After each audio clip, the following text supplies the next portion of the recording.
What if Jesus met Charles Manson? In the scorched California sun, a different kind of kingdom festered. This was not a palace of gold and marble, but a desolate ranch of dust and decay, a throne made from a splintered armchair. Here, the twisted shepherd reigned. He sat above his followers, his hypnotic guitar weaving a spell of belonging for the broken and the lost. The air was thick with the scent of cheap wine and a manufactured sense of freedom that was, in truth, the tightest of cages. He was a god in his own mind, a messiah for the discarded, basking in the vacant, adoring eyes of a family he had gathered not to save, but to consume. His power was absolute, built on the emptiness he found in others. He preached a dark and seductive gospel to them, an inverted truth for fractured souls. He taught them that to look down upon him was to see a fool, to look up was to see a god, but to look straight into his eyes was to see themselves. This was his core deception, a mirror that only reflected the darkness he wished to plant there. He offered a covenant of chaos, a promise that their brokenness was a form of divinity. Love, in his kingdom, was not a sacrifice, but a possession. Freedom was not liberation, but the permission to descend into madness. His will had become their scripture, his paranoia their reality, his word the only truth they knew. And then a silence fell. It did not arrive with a sound, but with the sudden absence of one. The hypnotic strumming of the guitar ceased. The drug-fueled haze that hung over the ranch seemed to thin, as if a clean wind had blown through the valley of the shadow. He appeared without walking, standing at a distance, yet his presence filled every inch of the space. Jesus, the true shepherd, had entered the fold. He did not speak. He did not judge. He simply stood, a silent, unmovable reality that made the entire kingdom of noise and delusion feel suddenly fragile, suddenly false. The adoring eyes of the followers wavered, filled with a new and unnerving clarity.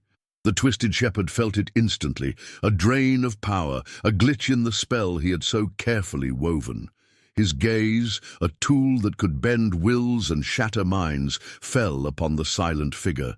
But this time it found no purchase. The eyes of Jesus did not reflect a fool or a god or the man's own twisted image. They reflected only light, a pure, undiluted truth that the false prophet could not manipulate, warp, or understand. For the first time, the king of this underworld was not in control of the narrative. The very foundation of his throne, built on lies, began to tremble before a truth that refused to speak. If this encounter already makes you think, then subscribe now to this channel, because here the power of heaven confronts the thrones of the earth. The twisted shepherd's power was rooted in a profound and deliberate inversion of truth. He held court not as a king of the world, but as something far more insidious. He once proclaimed, "I'm the king of the underworld," and this was his gospel. He didn't seek to govern nations or build empires of gold. His domain was the soul's shadowlands, the forgotten territories of trauma and rejection. He reigned over the broken, the discarded, the lost. His conviction was that true authority wasn't found in light and order, but in mastering the darkness and chaos that festered within the human heart. He was a lord of ruins, and his followers were the shattered stones he used to build his throne. His central doctrine was a masterclass in spiritual narcissism. He taught that looking into his eyes was to see oneself, a dark promise of unity for those who felt invisible. He convinced them that their emptiness was a holy vessel, and he was the only one who could fill it. This was his great deception, to take their fractured identities and reflect them back, not as something to be healed, but as something to be worshipped in him. He was the answer to a question they were too broken to ask. His love was not a gift, it was a cage. His family was not a sanctuary, it was an arsenal for his ego. His entire kingdom was built on this single damning lie. But now, a different law stood before him. The silent presence of Jesus was an indictment of this entire philosophy. The true shepherd lays down his life for the sheep. He does not consume them for his own glory. While the twisted shepherd gathered his flock to lead them to the slaughter, the figure before him represented a covenant of sacrifice, a love that serves instead of possessing. Every soul the false prophet had twisted into a mirror of his own pain was now, in this silent moment, being reclaimed by a truth that did not need to speak. The very air, once thick with Manson's will, now vibrated with a different authority, the authority of selfless love. This is the ultimate confrontation of power. One man's strength came from breaking others down, from the terror he could inspire, from the mental chains he could forge. He believed that to rule was to dominate. But the carpenter from Nazareth embodied a power that the underworld could never comprehend. It was the power of humility, the authority of a king who would kneel to wash the feet of his followers. It was the strength found not in a piercing gaze that bends the will, but in a quiet presence that liberates it. The false prophet demanded worship. The true king offered himself in service. If you're feeling this divine clash, comment below. What does true power look like to you? And so, the foundation of the lie began to crack. The twisted shepherd's convictions, once as solid as the arid earth beneath him, now felt like shifting sand. He was the wolf who had come in sheep's clothing, a master of disguise. But the shepherd of souls had arrived, and his mere presence was enough to begin the unmasking. For the first time, the hypnotic spell wavered. For the first time, the adoring eyes of his followers held not just devotion, but a flicker of questioning. The king of noise was being undone by silence, and the great manipulator was losing control of the narrative. The battle for their souls had just begun. The silence was no longer a simple absence of sound. It had become an active, pressing force. The twisted shepherd felt his authority, once as tangible as the guitar in his hands, now dissolving like smoke. The adoring eyes of his family, his mirrors, were no longer reflecting his glory. Instead, they were turning inward, filled with a terrifying new lucidity. The presence of Jesus was a light that demanded no attention, yet illuminated everything, exposing the rot in the foundations of the ranch. It was an unbearable purity. For a man who built his kingdom in the shadows of the human soul, this unwavering light was not a comfort but an agony, a silent fire burning away every lie he lived by. He tried to fight back, not with his voice, but with his will. In his mind, he summoned the dark verses of his own gospel, the philosophies that had ensnared so many. He was the king of the underworld, the master of their brokenness. This silent man was a lamb, and he was the wolf.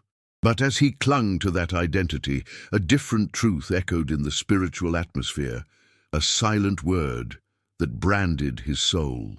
Beware of false prophets who come to you in sheep's clothing, but inwardly are ravenous wolves. The thought was not his own.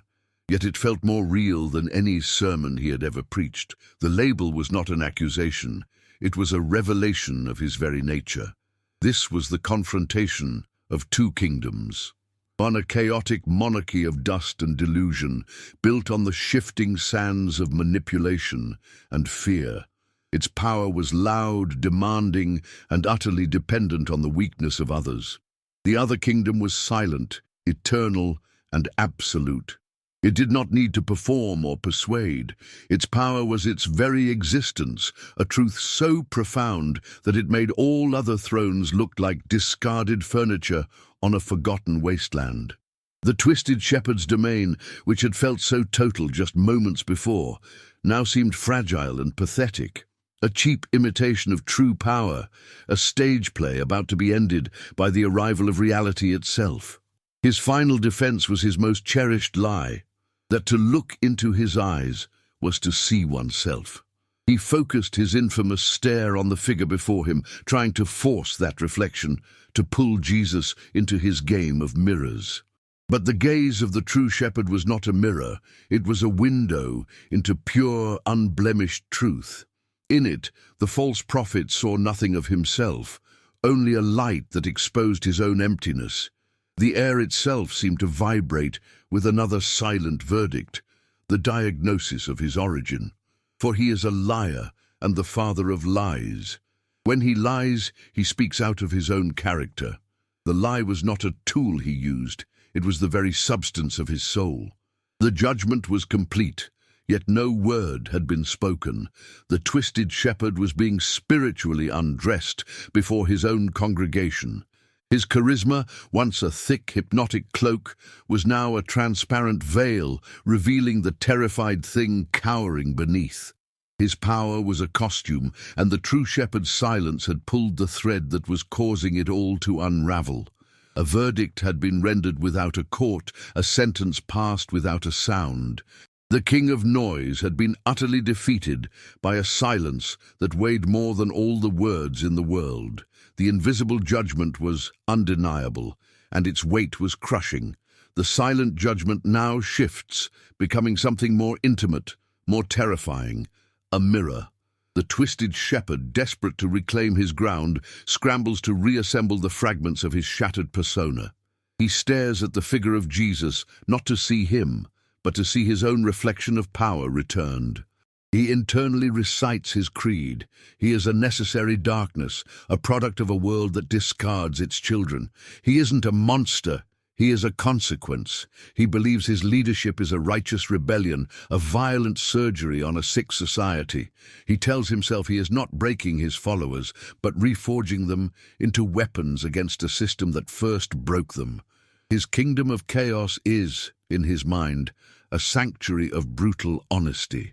But the spiritual mirror held up by the silent Christ does not reflect a revolutionary or a misunderstood prophet. It reflects only the source of his mesmerizing power, the nature of his counterfeit light. The atmosphere becomes dense with a silent, clarifying scripture that brands his soul. And no wonder, for even Satan disguises himself as an angel of light. The revelation is not that he is evil, but that his very charisma is a deception. His ability to draw in the lost, to make them feel seen and understood, is revealed as a borrowed costume. He sees his most potent gift for what it is, a mask of divinity hiding a void, a borrowed radiance used to lead the flock not to pasture, but to a cliff's edge. The mirror then turns inward, bypassing the carefully constructed persona and piercing the heart of the man. It shows him the origin of his gospel. Every sermon against the establishment, every lesson on chaos and love, is revealed to be a twisted echo of his own desolate childhood. He sees his philosophy not as a divine revelation, but as the bitter creed of an unloved boy. He justified his control as a form of protection, his paranoia as wisdom. But now, in this unforgiving light, he sees that he was not building a family to save them from the world. He was building an army to shield him from his own terrifying emptiness, using their brokenness as bricks for his fortress. This is the spiritual mirror's most devastating reflection. It doesn't show him a powerful king of the underworld. It doesn't even show him a devil. It shows him something far more pathetic, a small, terrified soul hollowed out by a lifetime of neglect. The grand architect of a new reality is exposed as a child, playing with broken dolls in the dirt, desperate to feel a sense of control he never had. The entire mythology collapses. The prophet is a fraud, the revolution is a tantrum, and the god is a ghost. And you? Would you have the courage to look inside if you were standing before Jesus? Comment below. He recoils violently from the vision, a silent scream echoing in his spirit. The image is unbearable. The armor of his ideology, once a fortress of steel, is now a cage of glass, and it has just been shattered by a single silent gaze. He tries to summon his rage, his righteous indignation, but it feels hollow, a theatrical gesture with no audience.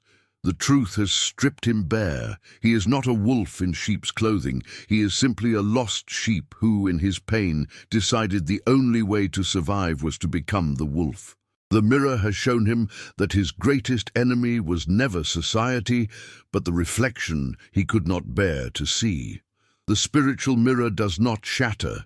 It simply holds its focus, relentless and pure. The twisted shepherd, recoiling from the image of the hollowed-out boy, tries desperately to reassemble his fractured godhood. He summons his rage, his philosophy of chaos. In his mind, he screams that he is a necessary evil, a dark surgeon cutting the cancer from a sick society. He tells himself that the world made him, that his violence is merely a reflection of its own hypocrisy. He believes this. He must believe this. To him, this is not an excuse.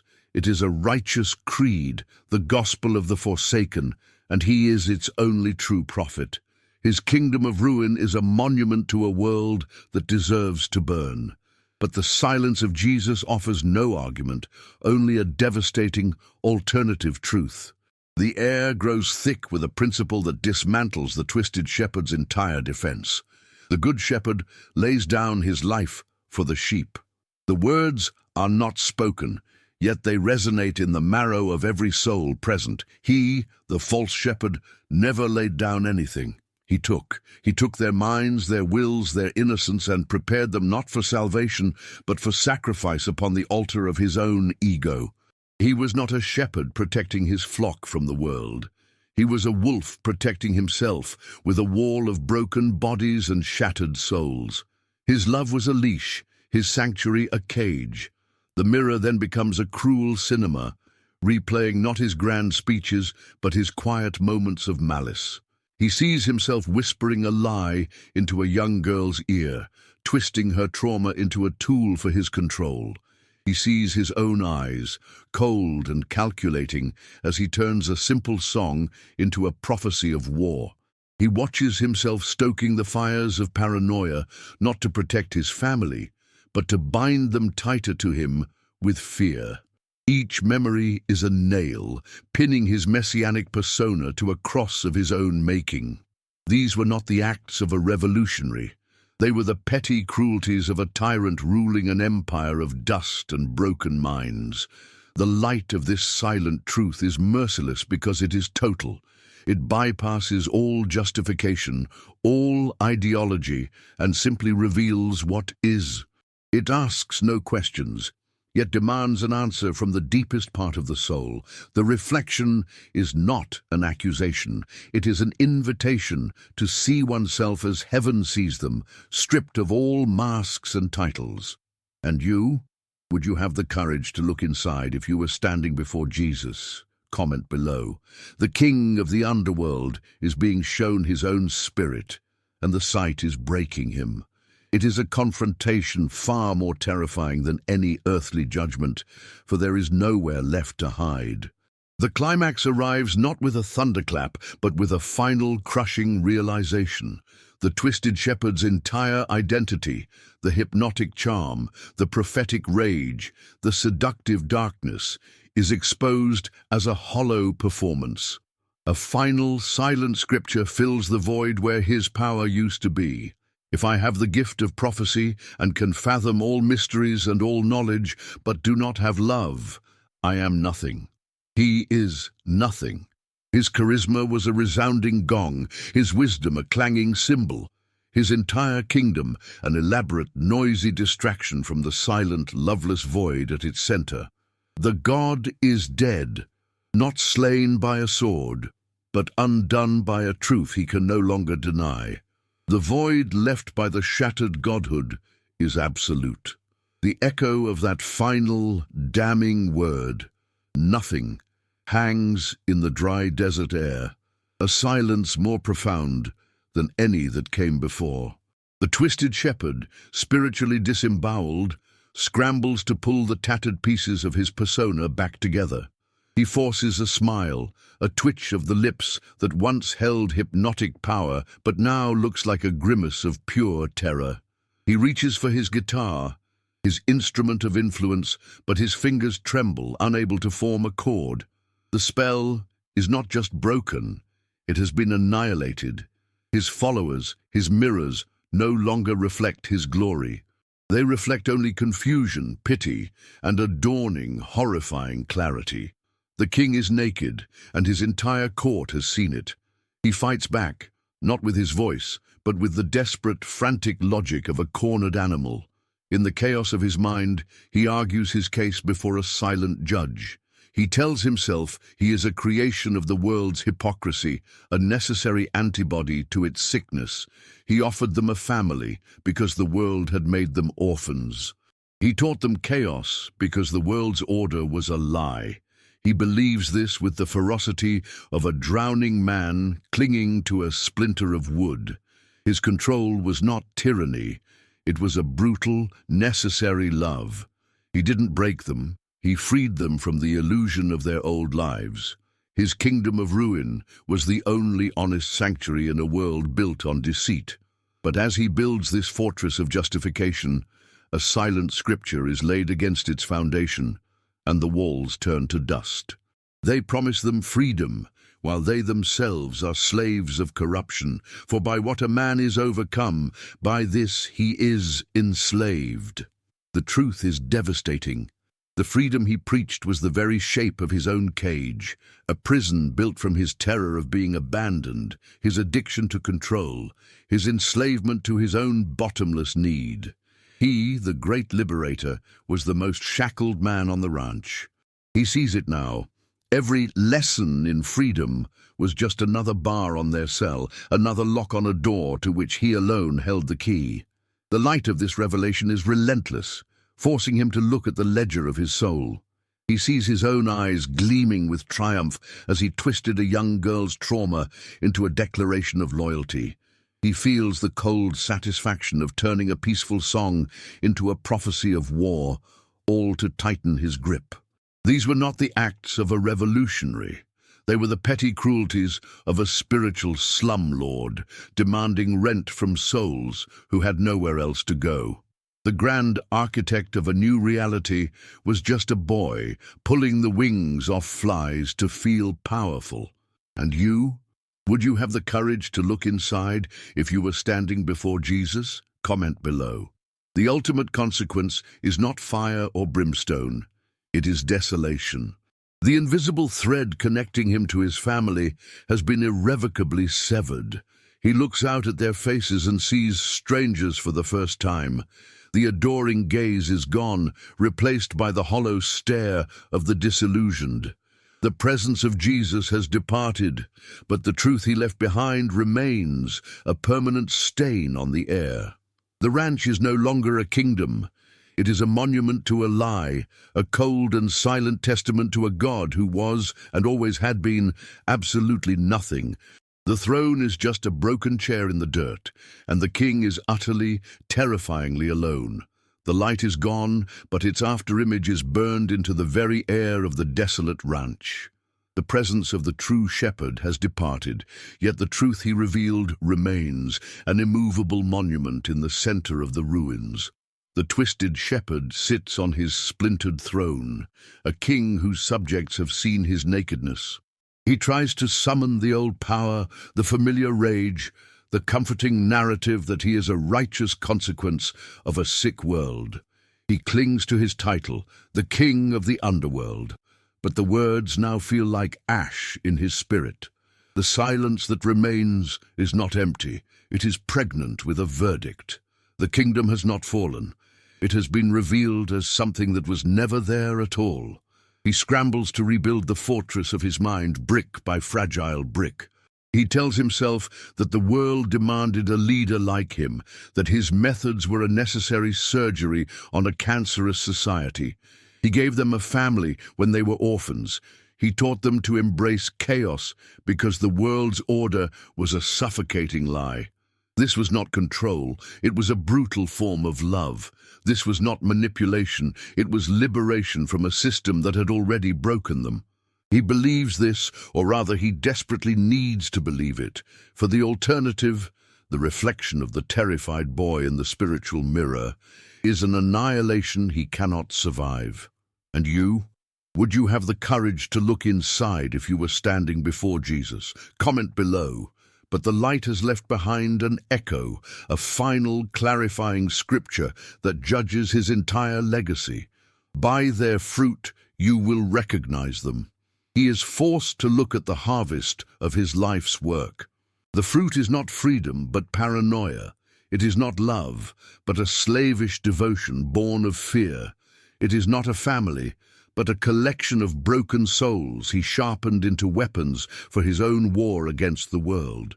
He sees the violence he seeded, the minds he twisted, the innocence he consumed.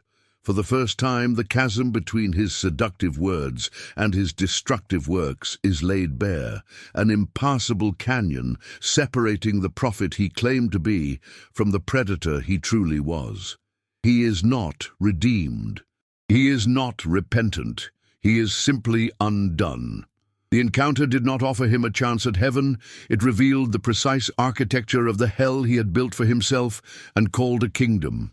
He is left alone on his throne of dust, forever haunted by a silence that spoke more truth than all his sermons combined. The adoring eyes of his family are now hollow, filled with a terrifying new awareness. He is a shepherd whose flock has scattered, not in body but in spirit, leaving him utterly and eternally alone in the center of the crowd he created. The lie was his only sanctuary, and the truth has just burned it to the ground. The throne of the underworld is just a broken chair, and its king is a ghost, forever rattling the chains of his own making. A throne built on lies can never stand in the presence of truth, and a shepherd who consumes his flock is nothing but a wolf waiting to be unmasked. While the world bows before power, we choose to follow the truth. Subscribe now so you don't miss the next confrontation between heaven and earth.